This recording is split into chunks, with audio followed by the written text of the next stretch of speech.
এই ভর্তাটা করার পর বরকে যখন খেতে দিলাম তখন সে বলতেছে মাঝে মধ্যেই এই ভর্তাটা করে দিতে, কয় যে এর আগে কখনো এরকম স্বাদের ভর্তা কোনো দিনও খাওয়া হয়নি। তো চলুন আজকে আপনাদের সাথে শেয়ার করি একটা ইউনিক ভর্তা রেসিপি।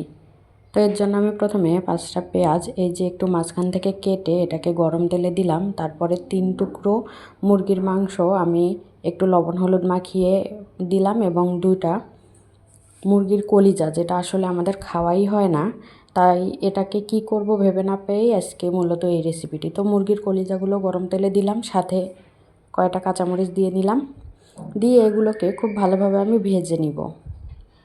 তো উল্টিয়ে পাল্টিয়ে এটা ভেজে নিব। সত্যি কথা বলতে এই রেসিপি এর আগে আমি কখনো ট্রাই করিনি এবং কারো কাছে দেখিও নি। এই রেসিপিটা আমার মাথায় হুট করেই আসলো যে আমি আচ্ছা এটা করলে কীরকম হয় খেতে দেখি। তো তার জন্যই আমি এই রেসিপিটা করলাম, কিন্তু এটা যে এত মজার হবে আমি বুঝতে পারিনি।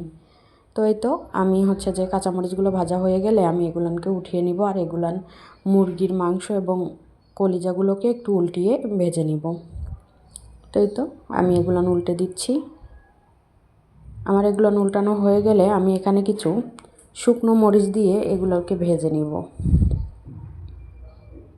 আমি এখানে রসুন দেইনি, আমি রসুনটাও এগুলান উঠিয়ে নেওয়ার পরে ভেজে নিব। তো এই যে শুকনো মরিচগুলো আমি একটু ভেজে নিব, আর এগুলান উল্টিয়ে পাল্টিয়ে এগুলানকে ভেজে নিব। তো পেঁয়াজটা আমার অনেকটা হয়ে এসেছে, আমি পেঁয়াজগুলোকে তুলে নিব। সবগুলো পেঁয়াজ এভাবে তেল ঝরিয়ে উঠিয়ে নিব। এই তো পেঁয়াজগুলো উঠিয়ে নিলাম। এবার আমার শুকনো মরিচগুলো ভাজা হয়ে গেছে, এগুলোকেও উঠে নিলাম। কলিজাগুলো আগেই ভাজা হয়ে গেল, আমি কলিজাগুলোকেও উঠে নিব।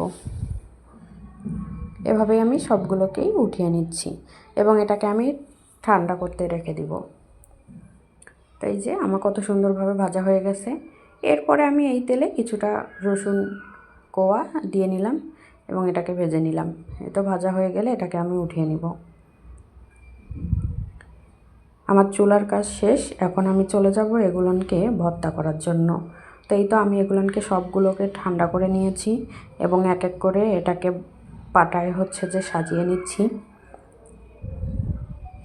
সাজিয়ে নেওয়ার পর এখানে আমার উপকরণ লাগবে শুধুমাত্র একটু লবণ, স্বাদ মতো দিবেন। দেওয়ার পরে এগুলোকে আমি খুব সুন্দরভাবে বেটে নিব। এগুলো এত সুন্দরভাবে সিদ্ধ হয়ে গেছে যে আমার কোনো জোর প্রয়োগ করতেই হচ্ছে না, এগুলো খুব সুন্দরভাবে হচ্ছে যে বাটা হয়ে যাচ্ছে। এই যে দেখুন মুরগির মাংসটাও কত সুন্দরভাবে ভাজা হয়ে গিয়েছে। আমি এগুলোকে খুব বেশি মিহি করব না, একটু আস্তে আস্তেই রাখবো। এই যে আমি মুরগির কলিজাগুলোকেও বেটে নিলাম। তো এই পর্যায়ে আমি এখানে কিছু কাঁচা ধনিয়া পাতা দিলাম এবং একটু সরিষার তেল দিয়ে নিলাম, দিয়ে এটাকে খুব সুন্দরভাবে মেখে নিব। বিশ্বাস করেন আপনারা গরম ভাতে এই ভর্তাটা খেয়ে দেখবেন, শুধু গরম ভাত কেন ঠান্ডা ভাতেও আপনারা এই ভর্তাটা খান, খেয়ে একবার শুধু দেখেন। যদি আপনারা এর ফ্যান না হয়ে যান তাহলে আমারে আবার এসে আমার ভিডিওতে কমেন্ট করে যাবেন। এটা আসলেও এত এত এত বেশি মজার ছিল যে আমি ভাবতে পারিনি যে এটা এত বেশি মজার হবে। তো আমি তো এখন থেকে এটাকে 2 দিন পর পরই ট্রাই করব, আপনারাও ট্রাই করে দেখবেন।